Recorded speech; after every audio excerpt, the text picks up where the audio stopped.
உன்னோடு நானும் வாழ உன்னோடு நானும் சாக உன்மடி சாயவா உன்மடி சாயவா. எவ்வளோ வருஷம் ஆயிடுச்சு தட் கிரேஸ். அந்த சாங் உங்கள் லைஃப்பில் என்ன மாதிரி ஒரு டேர்னிங் பாயிண்ட்டாக இருந்திருக்கு? எவ்வளோ தூரம் வந்து அந்த சாங் வந்து நம்மளுக்கு ஒரு சக்ஸஸோ அவ்வளோ தூரம் வந்து அது வந்து எங்களுக்கு ஒரு பேகேஜ் தான். எங்கே போனாலும் வந்து அடிப்பெண்ணே இல்லை அடிப்பெண்ணே ஓகே, அதை தாண்டி எனக்கு நிறைய விஷயங்கள் செய்ய வருமே. எனக்காக ஒரு சின்ன கவிதை சொல்ல முடியுமா? நீ இரவல் உயிரா, இரவின் வெயிலா, மழையின் வாசம் நீயடி, நீ கவிதை மொழியா, கவிஞன் வழியா, உயிரின் சுவாசம். அந்த வெற்றி எல்லாமே பாட்டுன்ட்டீங்களேப்பா, அவ்வளோதானே. நம்ம பாட்டு மட்டும்தான். அப்போ 4 நிமிஷம் மட்டும்தான் உங்களால். நான் ஸ்கூல் படிக்கும் போது காதலிச்சேன். ஸோ இப்போ காதல் எப்படி இருக்கும்னு கேட்டால் எனக்கு தெரியாது. உண்மையாகவே எப்படி காதலிக்கிறாங்கன்னு கேட்டால் எனக்கு தெரியாது. Must date the play boil நான் நம்பின காதல். அவரை இப்படி பிடிச்சிட்டு நிற்கிறீங்க. ஸோ அந்த ஆரா எப்படி இருக்குது இப்போ ஃபீல் பண்ணாலும்? அங்கே போயிட்டு என் பேர் தெரியாது, நான் யாருன்னு தெரியாது. ஆனால் நான் சொல்கிற எல்லாத்தையும் அவர் உட்காந்து 20 நிமிஷத்துக்கு கொஞ்சம் கூட அவருடைய கவனம் செதறாமல் கேட்குறாரு. பார்த்தீங்களா? சொல்லுங்கள். அப்படிங்களா டேரக்டரா? நீ சூப்பர் சூப்பர் சார். என்ன சார் என்ன சார் சார் நான் ஒரு ட்ராமா செஞ்சுருக்கேன் சார், நாம்னு ஒரு. அப்படியா? சூப்பர் தாங்க. தேவையே இல்லையா? அதில் பொய்யே இல்லை. நீங்கள் எல்லாரும் ஜெயினை இவ்வளோ ரசிக்கிறீங்கல்ல, என்ன கேட்டிங்கன்னா ஜெயின்குள்ளே கண்டிப்பாக நான் தலைவர் வச்சுருக்கேன்.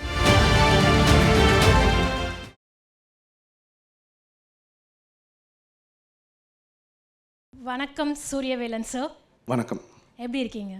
ரொம்பவே நல்லா இருக்கேன். ரொம்பவே நல்லா இருக்கீங்க. ஆக்சுவலி அந்த must date the play boy அப்படின்ற அந்த டைட்டிலை எப்படி ஃபஸ்ட்டு செலக்ட் பண்ணீங்க? ஏன்னா நீங்கள் பூஜை போடும் போதே ஐயர்கிட்ட டைட்டில் என்னப்பா அப்படின்னு கேட்கும் போது யூ கைஸ் ரியாக்ஷன்ஸ் ஆர் அப்படி என்னடா டைட்டில் அது அப்படின்ற மாதிரி. இந்த டைட்டில் எப்படி? Must date the playboy அப்படிங்கிறது வந்து is based of a Wattpad web novel. சரிங்களா? இது ஒரு 10-13 வருஷங்களுக்கு முன்னாடி இமா டெலாஸ் சாண்டோஸ் அப்படிங்கிற ஒரு ஃபிலிப்பினோ யூகே ரைட்டரால் எழுதப்பட்டது, பப்ளிஷ் பண்ணப்பட்டது வாட்பேட் அப்படிங்கிற ஒரு பிளாட்ஃபார்மில். ஸோ இந்த வாய்ப்பு எங்களுக்கு கொடுத்தது வந்து மீடியாகார்ப் வசந்தம். இதுக்கு முன்னாடி இருக்கிற நாம் சீரீஸாக இருக்கட்டும், அவதாரம் சீரீஸாக இருக்கட்டும், இப்போ must date the play boy, இது மூணுமே எங்களுக்கு ப்ரொடியூஸ் பண்ணது மீடியாகார்ப் தான். ஸோ அப்படி தான் எங்களுக்கு இந்த வாய்ப்பும் கிடச்சிது. ஸோ எங்களுக்கு வந்து ஒரு 5 டைட்டில்ஸ் இருந்துச்சு must date the play boy கூட. இன்னொரு 4 டைட்டில்ஸ் இருந்துச்சு. ஓகேவா? ஸோ எனக்கு இந்த டைட்டிலை பார்த்தோடே ரொம்ப பிடிச்சிருச்சு. நான் முதல்ல படித்த புக்கு இதுதான். உண்மையை சொல்லணும்னா நான் படித்த ஒரே புக்கு இதுதான். ஓகே, படித்த புக்கு இல்லை, படித்த ஒரே புக்கு இதுதான். நான் புக்கு படிக்க மாட்டேன். ஸோ படிக்க வேண்டிய ஒரு சூழலாக இருந்துச்சு. ஸோ எனக்கு டைட்டில் பிடிச்சிருந்துச்சுன்னு ஃபஸ்ட்டு இதை படித்தேன். படித்தோட உண்மையை சொல்லணுன்னா ஒரு 3/4 படிக்கிற வரைக்கும் இந்த புக்கை எடுக்க வேணாம், இது செட் ஆகாது, இந்தியன் ஆடியன்ஸ்க்கும் இது ஒர்க் பண்ணாது, இதில் புதுசாக எதுவும் வித்தியாசமாக இல்லை அப்படிங்கிற மாதிரி தான் இருந்துச்சு. அந்த ஜெகன் கௌஷி ட்விஸ்ட்டு வர வரைக்கும் அங்கே தான் நீங்கள்லாம் எப்படி ஃபீல் பண்ணீங்களோ அதே மாதிரி அந்த புக்கை படிச்சுட்டே வந்த நானும் என்ன சொன்னீங்க, இல்லை மறுக்கா சொல்லுங்கள் அப்படி இருந்துச்சு. So everything made a different sense. இவ்வளோ நேரம் நான் படிச்சுட்டு வந்தேன், நான் பார்த்தேன், இந்த கேரக்டர்ஸ் எல்லாம் நான் இமேஜின் பண்ணேன், சொல்கிறதெல்லாம் கேட்டேன். என்னடா திடீர்னு எல்லாமே மாறிடுச்சு அப்படிங்கிற போது திருப்பி போய் படிக்கும் போது it still made sense. So எனக்கு அது ரொம்ப ரொம்ப பிடிச்சிருச்சு ஆக்சுவலி. ஸோ அப்போ தான் முடிவு பண்ணது, ஓகே இந்த கதை தான் எடுக்க போகிறோம், அண்ட் எடுக்கிற அந்த கதைக்கு அந்த புக்கோட டைட்டிலே வச்சிடலாமே அப்படின்னு சொல்லிட்டு must date the play boy அது உருவாச்சு. எஸ். அண்ட் எப்போவுமே சூரியவேலன் சார் ஒரு சீரீஸாக இருக்கட்டும், ஒரு சாங்காக இருக்கட்டும், எப்போவுமே ஏதோ ஒரு சோல் கனெக்ட் இருக்குன்னு நான் ஃபீல் பண்ணுறேன். அது எப்படி உங்களுக்கு ஃபர்ஸ்ட் அந்த விஷயம் டக்குன்னு இப்போ படிக்கும் போது அந்த கௌஷி ஜெகன் கேரக்டர் வரும்போது தான் ஓகே அப்படின்ற ஒரு ஸ்பார்க் மாதிரி? அடிப்பெண்ணே சாங் இட்ஸ் லிட்ரலி லைக் இப்போ பார்த்தீங்கல்ல எவ்வளோ வருஷம் ஆயிடுச்சு. தட் கிரேஸ், தட் எமோஷன் இப்போ வரைக்குமே குறையவே இல்லை. அந்த சாங் உங்கள் லைஃப்பில் என்ன மாதிரி ஒரு டேர்னிங் பாயிண்ட்டாக இருந்திருக்கு? அடிப்பெண்ணே வந்து கிட்டத்தட்ட ஒரு அட்ரஸ் மாதிரி. இப்போது பேர் தெரியாது, நிறையா பேருக்கு வந்து அடிப்பெண்ணே ஒரு சீரீஸ்னு கூட தெரியாது. அது நாம் அப்படிங்கிற ஒரு சீரீஸை சேர்ந்த ஒரு சாங்.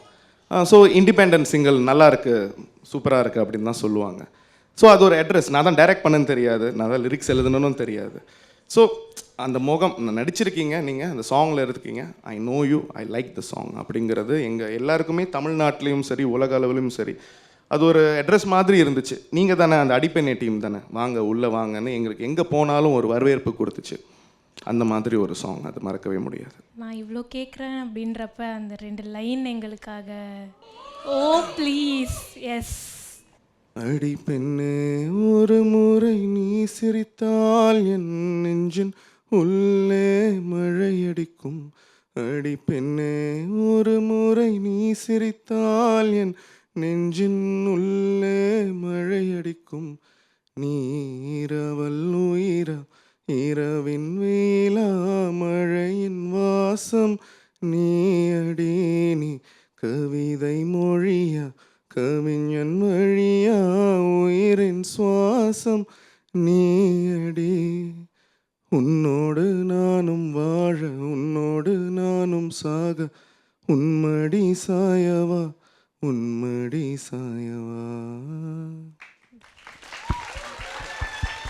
நாங்கள் சாஞ்சிட்டோம் சார். யா, நான் ஆல்ரெடி சொன்ன மாதிரி சூரியவேலன் சார் கிட்ட ஏதோ ஒரு விஷயம் இருந்துகிட்டே இருக்குது அப்படின்றது வி ஆல் நோ. பட் எனக்கு டைரக்ஷன் தாங்க, எனக்கு டைரக்டர் தான் ஆகணும் அப்படின்ற ஒரு விஷயம் எந்த ஏஜ்லேருந்து சூரியவேலன் சாருக்கு வந்து இருந்ததுன்னு நினைக்கிறீங்க? ஆக்சுவலி இப்போ ஒரு 3-4 வருஷமாக தான் அது கன்ஃபார்ம்னா நம்ம டைரக்டராக இருக்க போகிறோம் அப்படிங்கிறது. நம்ம எல்லாருக்குமே வந்து நடிகனாக ஆகணும் அப்படிங்கிறது ஆசை. ஸோ அஃப்கோர்ஸ் ஒரு 10 வருஷத்துக்கு முன்னாடி நம்ம ஆரம்பித்தோம். அப்போ இருக்கிற சோஷியல் மீடியாவில் எவ்வளோ முயற்சி பண்ணி எவ்வளோ பேருக்கு தெரிய வைக்க முடியுமோ அதுக்கான முயற்சிகள் நம்ம பண்ணோம். அப்போது காலம் கடந்து போகுது இல்லையா? ஸோ நம்ம அடுத்து என்ன அப்படிங்கிற மாதிரி ஆணித்தரமான ஒரு டிசிஷன் இருந்தால் தான் நம்ம மூவ் ஃபார்வர்ட் பண்ண முடியும் அப்படின்னு சொல்லிட்டு தோணுச்சு. இது சும்மா உங்களுக்கு கூட எல்லாரும் கூட பகிர்ந்துக்கணும்னு நினைக்கிறேன். என்னென்னா இந்த அடிப்பெண்ணை முடித்த பிறகு எவ்வளோ தூரம் வந்து அந்த சாங் வந்து நம்மளுக்கு ஒரு சக்ஸஸோ அவ்வளோ தூரம் வந்து அது வந்து எங்களுக்கு ஒரு பேகேஜ் தான். இதுதான் உண்மை. எங்கே போனாலும் வந்து அடிப்பெண்ணே இல்லை அடிப்பெண்ணே அடிப்பெண்ணே அடிப்பெண்ணே அடிப்பெண்ணே. ஓகே, அதை தாண்டி எனக்கு நிறைய விஷயங்கள் செய்ய வருமே. அதை தாண்டி நான் நிறைய விஷயம் செஞ்சுக்கிட்டு இருக்கேனே. அது நீங்கள் பார்க்கல, அடிப்பெண்ணை நான் பார்த்தேன். ஸோ அது நாம் 2 முடித்த பிறகு ஒரு 4 வருஷம் ப்ராஜெக்ட் இல்லை. உங்களுக்கு எல்லாருக்கும் தெரிஞ்சிருக்கும், ஃபாலோ பண்ணுறோம், கண்டிப்பாக தெரிஞ்சிருக்கும். கிட்டத்தட்ட மூச்சு பேச்சு கூட இருந்திருக்காது. அவங்க சோஷியல் மீடியாலாம் ஆக்டிவ் கிடையாது. எனக்கு வந்து தேவையில்லாமல் ஒரு போஸ்ட் போட்டுட்டு சத்தம் போட்டுட்டு உங்கள்கிட்ட ஒன்றுமே இல்லை அப்படின்னா நம்ம சைலண்ட்டாக போயிடணும். அப்போ எப்போ அதுக்கான வேலை வருதோ அந்த வேலை தான் பேசணும். அப்போ நம்ம பேசிகிட்டு இருக்கக்கூடாது. அந்த மாதிரி நம்புகிற ஒரு பர்சன் தான். ஸோ அந்த 4 வருஷம் என்னை ரொம்ப யோசிக்க வச்சுச்சு. இதுதான் உண்மை. நம்ம ஓகேவா, நம்மளுக்கு வருதா, இது நம்ம எழுதுகிறோமா, செல்ஃப் டவுட் வந்துருச்சு. கண்டிப்பாக அதான் உங்களில் பல பேருக்கு இருக்கும், எனக்குமே இருந்துச்சு. இப்போ நீங்களாம் நல்லா இருக்குன்னு சொல்கிற வரைக்கும் ஒரு மாதம் ரிலீஸ்க்கு முன்னாடி வரைக்கும் எனக்கும் அப்படி தான் இருந்துச்சு. இது ஓகேவா, இந்த ட்ராமா பிடிக்குமா, இந்த சீரீஸ் நல்லா இருக்கா, உங்களுக்குலாம் கனெக்ட் ஆகுமா, ஜெயின் தாரா ஒரு 4 பேரை வச்சு புது பசங்கள்லாம் வச்சு எடுக்கிறேன்னு எல்லாருமே என்கிட்ட சொன்னது. புது பசங்க வச்சு எடுக்கிறீங்க, அது வாய்ப்பே இல்லையே, ஏன் அப்படி பண்ணுறீங்க அப்படின்னு சொல்லிட்டு. வேற ஏன் அப்படி பண்ணோம், ஏன் அந்த ஒரு விஷயம் தெரியல. ஏன் அப்படி இதுக்கு முன்னாடி செஞ்ச காரணம் அப்படின்னு சொல்லிட்டு இப்போ யோசிச்சு பார்க்கும்போது வந்து நிறைய பேர் என்கிட்ட சொன்னது வந்து உங்களுடைய வெற்றிக்கு உங்களுடைய பாடல்கள் தான் காரணம்னு சொல்லுவாங்க. அதுவும் எவ்வளோ தூரம் ஏற்றுக்க முடிஞ்ச ஒரு விஷயமோ அந்த வெற்றி எல்லாமே பாட்டுன்ட்டிங்களேப்பா, அவ்வளோதானே, நம்ம பாட்டு மட்டும்தானே. அப்போ 4 நிமிஷம் மட்டும்தான் உங்களால் நாங்கள் செய்கிற ஒரு விஷயத்தை பார்க்க முடியுது. அதை தாண்டி பார்க்க முடியலன்னா அப்போ இது வரைக்கும் என் கூட பணியாற்றின யாருமே எனக்கு தேவையில்லை. நான் முயற்சி பண்ணி பார்க்குறேன். நான் தோற்று போனாலும் பரவாயில்ல, புது பசங்க கூட என்னை நம்புகிற பசங்க கூட நான் ட்ரை பண்ணி பார்க்குறேன் அப்படின்னு சொல்லிட்டு ஒரு முயற்சியாக தான் இது நம்ம ட்ரை பண்ணது. அது உங்களுக்கெல்லாம் உண்மையாகவே இவ்வளோ தூரம் பிடிக்கும்லாம் நாங்கள் யாருமே நினச்சி பார்த்ததே இல்லை. This is the answer for that actually. So அப்படி தான். எஸ். ஆனால் உங்களுக்குள்ளேயே ஒரு செல்ஃப் டவுட் வரும்போது எல்லாருக்குமே ஒரு பவுன்ஸ் பேக் மொமெண்ட்னு ஒன்று இருந்திருக்கும். கண்டிப்பாக அது என்ன மாதிரி ஒரு மொமெண்ட்டாக இருந்தது? ஏன்னா 4 வருஷம் ப்ராஜெக்ட்ஸ் எதுவும் இல்லை, நம்ம என்ன பண்ண போகிறோம்னு நம்மளுக்கே ஒரு கொஸ்டின். ஆனால் ஏதோ ஒரு பாயிண்டில் அகெயின் எழுந்து ஓட ஆரம்பிப்போம்ல, அது என்ன மொமெண்ட்டாக இருந்தது? அந்த மோமெண்ட் வந்து எனக்கு இந்த பர்டிகுலர் ப்ராஜெக்ட் கிடச்சது தான் நான் சொல்கிறேன். ஏன்னா அப்போது இது பெரிய சக்ஸஸாக ஆகும் அப்படின்னு நம்ம யாருக்கும் தெரியாது. எனக்கு என்னன்னா, எனக்கு ஏதோ ஒன்று கிடச்சிருக்கு. இப்போது என்ன ப்ரூஃப் பண்ணிக்கிறதுக்கு ஒரு ஒரு தளம் கிடச்சிருக்கு. இதில் என்னோட பெஸ்ட்டை செய்யணும், அது மட்டும்தான் எனக்கு அந்த எனர்ஜி கொடுத்துச்சு. சின்னது பெருசு சக்ஸஸ்ஃபுல்லாக ஆகும் அப்படி இல்லை. எப்பாடா 4 வருஷம் கழிச்சு நம்மளுக்கு ஒரு வாய்ப்பு கிடச்சிருக்கு, இந்த வாய்ப்பை நம்ம பெஸ்ட்டாக பயன்படுத்திடணும். ஏன்னா நான் ரொம்ப நம்புவேன், ஒரு டைரக்டரோட லைஃப் லைன் வந்து ரொம்ப லெங்க் கிடையாதுன்னு நான் நம்புவேன். ஏன்னா காலங்கள் மாறிக்கிட்டு இருக்கு, சோஷியல் மீடியா வளர்ந்துருச்சு, ஒரு 2-3 வருஷத்தை டெக்னாலஜி எல்லாம் மாறிடுது, காதலிக்கிறது மாறிடுது, எல்லாமே ரிலேஷன்ஷிப்ஸ் மாறிடுது. அப்போது நான் ஸ்கூல் படிக்கும் போது காதலித்தேன், ஓகேவா? ஸோ இப்போ காதல் எப்படி இருக்கும்னு கேட்டால் எனக்கு தெரியாது, உண்மையாகவே எப்படி காதலிக்கிறாங்கன்னு கேட்டால் எனக்கு தெரியாது. Must date the play boil நான் என்ன காட்டியிருக்கேன்னு நான் நம்புகிறேன்னா, நான் நம்பின காதல் இன்னும் இருக்குது அப்படிங்கிறத நான் காட்ட முயற்சி பண்ணியிருக்கேன். கிளைமேக்ஸ் பார்க்கும்போது என்ன ஃபீல் பண்ணுவீங்கன்னு சொல்லி கேட்டால், இந்த மாதிரி காதல் இன்னும் இருக்குது, நீங்கள் தேடி போனீங்கன்னா, இந்த மாதிரி ஒருத்தவங்களை பார்த்தீங்கன்னா, life will be worth it, love will be worth it. உங்களை மாதிரி இந்த மாதிரி ஒருத்தவங்க உங்கள் வாழ்க்கையில் பார்க்குறாங்கன்னா, அன்பு காட்டுறாங்கன்னா, இன்னும் மோட்டிவேட் பண்ணுறாங்கன்னா, தட்ஸ் லவ். அது இன்னுமே இருக்குதுன்னு நான் நம்புகிறேன். அதை தான் நான் காட்டியிருக்கேன். உண்மையாகவே அந்த ஸ்டார்டிங்கில் இருக்கிற லவ் எனக்கு ரிலேட்டபிளே இல்லாத ஒரு காதல். அவர் அந்த ப்ளே பாயாக இருக்கும்போது ஃபன்னாக மட்டும் எடுத்துகிட்டு போயிடலாங்கிற மாதிரி தான் அவரை ஃபன்னாக போயிடலாம். எனக்கு தெரில, எனக்கு இப்போ எப்படி காதல்னே தெரில, இதை எப்படி கேட்டகரைஸ் பண்ணுறதுனே எனக்கு தெரில. ஆனால் எனக்கு தெரிஞ்ச ஒரு காதல் இருக்குது, அது வேணால் நம்ம ட்ரை பண்ணி பார்க்கலாங்கிறது தான் must date the play boy. Okay, எல்லாருமே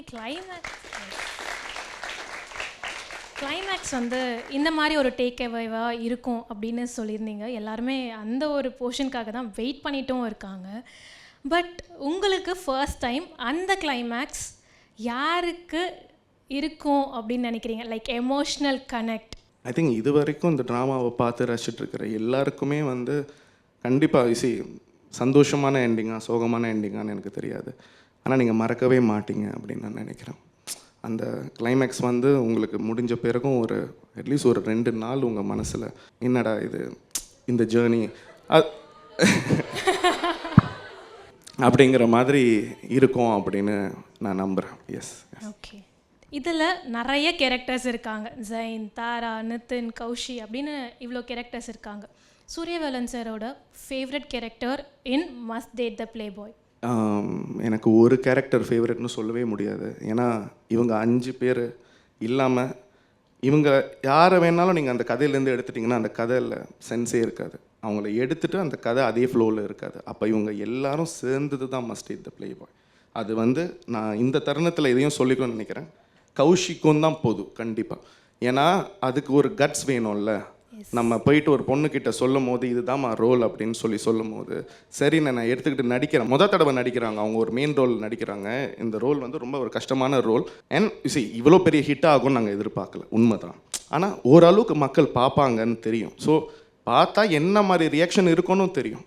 அப்போ தடவை நடிக்கிற பொண்ணு அதெல்லாம் தாண்டி அந்த கேரக்டருக்கு நான் என்ன சொல்கிறேன்னா, நீங்கள் 2வது தடவை பார்த்தீங்கன்னா உங்களுக்கு ஜெகனோட சீக்வன்ஸ் முடிச்சுட்டு நீங்கள் 2வது தடவை கௌஷி, ஜெகன் இவங்க எல்லாரையும் பார்க்கும் போது அங்கே உங்களுக்கு தெரியும் அவங்க எவ்வளோ கஷ்டப்பட்டுருப்பாங்க. You won't give it away now, but later நீங்கள் இன்னொரு தடவை பார்க்கும்போது இட் ஷுட் மேக் சென்ஸ். அப்படிங்கிற போது அது கஷ்டம். நானுமே யோசிச்சிருக்கேன், ஐயோ எனக்கெல்லாம் இந்த மாதிரி ரோல் கொடுத்தா ரொம்ப கஷ்டம், காட்டவும் கூடாது, ஆனால் லேட்டர் பார்க்கும்போது சென்சிபிளாகவும் இருக்கணும் அப்படிங்கிற போது எஸ் எஸ் எஸ் எல்லாருமே. ஆனால் இந்த மாதிரி எங்களுக்காக இடன்னா சில விஷயங்கள் இருக்கும் இல்லையா, ஒரு டைரக்டர் ஸ்கெட்ச் அப்படின்ற மாதிரி எங்களுக்காக என்ன ஒளிச்சு வச்சுருக்கீங்க உள்ள? இல்லை, நான் நினைக்கிறேன் இப்போ உள்ள ஆடியன்ஸ் ரொம்ப ப்ரில்லியன்ட், எல்லாமே அவங்களுக்கு தெரியுது. நம்ம சொல்லணும், முன்னாடி நான் போஸ்ட் பண்ணணும், இந்த ட்ராமா போயிட்டு மீ வாட்சில் போய் பாருங்கள் அப்படின்னு சொல்லிட்டு போடணும். இப்போ நீங்களாக தேடி கண்டுபிடிச்சி மீ வாட்ச்னு ஒரு பிளாட்ஃபார்ம் இருக்குன்னு அதுக்கு போஸ்ட் போட்டு என் டேட்டாவை எடுத்துகிட்டு இதை எடுத்துகிட்டு அந்த ஆப்பை ரீஃப்ரெஷ் பண்ணி பார்த்தேன்னு இன்றைக்கி தேதிக்கு எவ்ரிபடி நோஸ் அப்படிங்கிற மாதிரி தான் எனக்கு தோணுது. எஸ். எதுவும் ஒளிச்சு வைக்கலையா அப்போ? இல்லை, நான் ஒளிச்சு வச்ச எல்லாத்தையும் நீங்களே கண்டுபிடிச்சிட்டிங்க. ஆமாம். அப்படியா? ஆமாம். அதுக்கப்புறம் கண்டுபிடிக்க ஏதாவது இருக்கா அப்படின்றது அது நினைக்கிறேன். கிளைமேக்ஸ் முடித்த பிறகு மிச்சம் இருக்கிறதையும் கண்டுபிடிச்சிருவீங்க அப்படின்னு நான் நினைக்கிறேன். ஆனால் நீங்கள் கவிதை எழுதுறீங்களே? எழுதுறதுக்கு பேர் கவிதைன்னு நம்ம சொல்லிக்கிறோம். உங்களோட சீரீஸ்ல இருந்து எனக்காக ஒரு சின்ன கவிதை சொல்ல முடியுமா? நீ இரவல் உயிரா, இரவின் வெயிலா, மழையின் வாசம் நீயடி, நீ கவிதை மொழியா, கவிஞன் வழியா, உயிரின் சுவாசம் நீயடி. தேங்க்யூ. நீங்கள் இப்போ வரைக்கும் உங்களோட இன்ஸ்டா போஸ்ட்டில் அந்த பிக்சர் மட்டும்தான் பின்னில் இருக்கும். தலைவர் கூட எடுத்தது, அந்த மொமெண்ட் பற்றி ஷேர் பண்ண முடியுமா? என் வாழ்க்கையில் வந்து மறக்கவே முடியாத ஒரு 20 நிமிஷம் அப்படின்னு சொல்லிட்டு சொல்லலாம். இப்போ நான்லாம் வந்து டைரக்டர் ஆனதுக்கான காரணமே வந்து தலைவர் தான். அதான் நான் சொல்கிறது எல்லாமே கொஞ்சம் ஃபனியாக இருக்கும். நான் ஃபிலிம் ஸ்டூடெண்ட் கிடையாது. இப்போ நான்லாம் ஏன் டைரக்டர் ஆகணும்னு ஆசைப்பட்டேன்னா, நான் நடிகன் ஆகணும்னு ஆசைப்பட்டேன். நடிகன் ஆகணும்னு ஏன் ஆசைப்பட்டேன்னா, இவர் ஒருவரை பார்த்து தான் நான் ஆசைப்பட்டேன். ஏன்னா ஒரு கமல் சார் அப்போல்லாம் வந்துட்டாங்க, நல்ல பீக்கில் இருக்காங்க, நல்லா ஆடுவாங்க, பாடுவாங்க, எல்லாம் செய்வாங்க. எனக்கு தலைவரை பார்க்கும்போது என்னை பார்க்குற மாதிரியே இருக்கும். நீ பெருசாலாம் அவனுக்கு ஆட தெரியல, பாட தெரியல, கான்ஃபிடென்ட்டாக இருக்கியா, நீ நினைக்கிறியா நீ போய் நிற்க முடியும்னு நினைக்கிறியா, you can conquer the world அப்படிங்கிற மாதிரி நான் அவரை பார்த்தேன். ஸோ என்னோட இன்ஃபினிட்டி காம்ப்ளெக்ஸாக இருக்கட்டும், அதெல்லாமே கிட்டத்தட்ட உடைச்சது அவர் தான். முடியும், பார்த்துக்கலாம், நம்ம கடவுள் நம்பினா, உண்மையாக இருந்தால், ஒரு வேலை பார்த்தா நம்மளுக்கானது தேடி வந்துடும் அப்படின்னு சொல்லிட்டு. யூசி காலங்கள் தாண்டி போயிருச்சு. இன்னைக்கு தேதிக்கு அவங்களுக்கு ஒரு ஒப்பீனியன் இருக்கும். எல்லாரு மேலேயுமே ஒரு தனிப்பட்ட ஒரு ஒப்பீனியன் இருக்குது. இன்னைக்கு தேதிக்கு சோஷியல் மீடியாவுக்கு யாரும் பாசிட்டிவாக சொல்கிறது கிடையாது, முழுமையாக பாசிட்டிவாக அவங்கள அங்கீகரிக்கிறது கிடையாது அப்படின்னு வச்சுப்போமே. But for the longest time he was my soul inspiration. ஒரு டைலாக் எழுதுனா சரி, இன்னைக்கு தேதிக்கு நீங்கள் எல்லாரும் ஜெயினை இவ்வளோ ரசிக்கிறீங்கல்ல, என்ன கேட்டிங்கன்னா ஜெயின்குள்ளே கண்டிப்பாக நான் தலைவர் வச்சுருக்கேன். அவரோட மேனரிசமில் இருக்கட்டும், அவரோட ஸ்டைலில் இருக்கட்டும், எப்படி அவ்வளோ அழகாக இருக்க முடியும், எப்படி ஒரு லுக்கு இவ்வளோ ஷார்ப்பாக இருக்க முடியும். எல்லா ஹீரோக்களுக்கும் என்ன கேட்டிங்கன்னா ஒரு கிட்டத்தட்ட ஒரு டெம்ப்ளேட், அதில் நீங்கள் எவ்வளோ உருவறீங்கன்னு தான் இருக்குது. ரிவர் அடிக்கடிக்கு அந்த ஹுக்கும் டிஷர்ட்டில் தான் வந்து இருப்பாரு. ஸோ அந்த மாதிரி தான் முடிச்சிடலாமா கேட்குறதா இருக்கட்டும். ஆமாம்.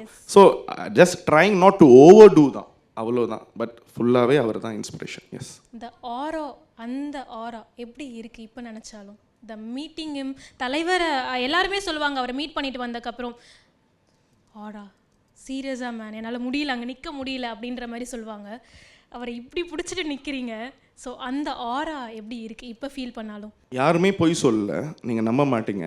கண்டிப்பாக நீங்கள் வாழ்க்கையில் சில பேரை சந்திச்சிருப்பீங்க. நான் என்ன சொல்கிறேன்னா, சாமியாராக இருக்கலாம், நிறையா தெரிஞ்சவங்களாக இருக்கலாம், ரொம்ப நாலேஜபிளான ஒரு பர்சனாக இருக்கலாம். அவங்க அந்த ரூம்குள்ளே வந்த பிறகு உங்களுக்கு தெரியும், திஸ் பர்சன் ஹேஸ் சம்திங், ஒரு பவர் இருக்குது, ஒரு எனர்ஜி இருக்குது, அது பியோராக இருக்குது.